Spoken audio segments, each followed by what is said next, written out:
देवाधिदेव महादेव का पावन मास श्रावण मास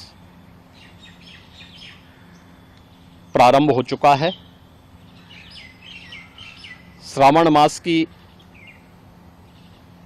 कावड़ यात्रा जग विख्यात है।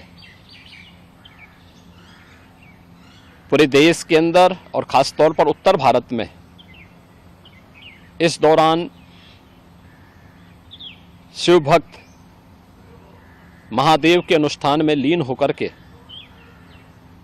सभी शिवालयों में जलाभिषेक के साथ अपनी असीम भक्ति का प्रदर्शन करते हैं।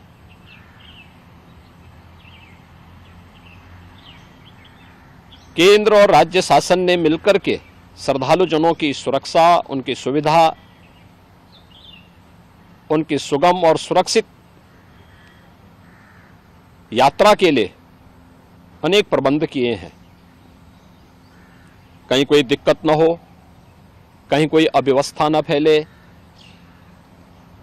कोई भी उनकी आस्था के साथ खिलवाड़ न करने पाए, इन सब बातों का ध्यान में रख करके प्रयास प्रारंभ किए गए हैं।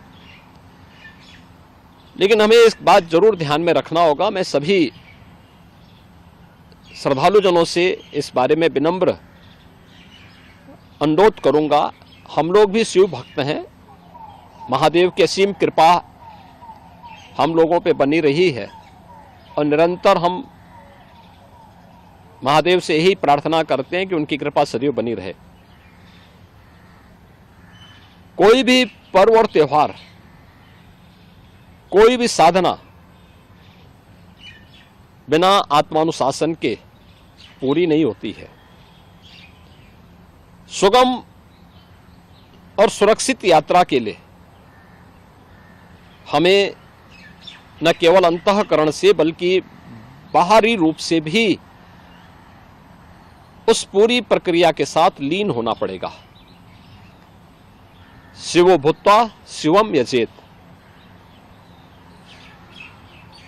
शिव बनने के लिए शिव जैसी साधना भी चाहिए, उस प्रकार का आत्मानुशासन भी चाहिए, और तब यह कावड़ यात्रा न केवल श्रद्धा और विश्वास की प्रतीक के रूप में बल्कि आम जन के व्यापक विश्वास की प्रतीक बनकर के उभरेगी। जैसा कि इस समय हम लोग देख रहे हैं माहौल कि असीम श्रद्धा भाव के साथ जनता जनार्दन, समाज के अलग अलग तबके के लोग उनकी सेवा के लिए तत्परता के साथ कार्य कर रही है। और सरकार ने भी अपने स्तर पर न केवल बेहतरीन पेट्रोलिंग के माध्यम से, स्वच्छता के माध्यम से, स्वास्थ्य की व्यवस्था के माध्यम से शिविर लगा करके भी अनेक प्रयास प्रारंभ किए हैं और आवश्यकता अनुसार ड्रोन और हेलीकॉप्टर से निगरानी और पुष्प वर्षा की व्यवस्था भी इसके लिए की है।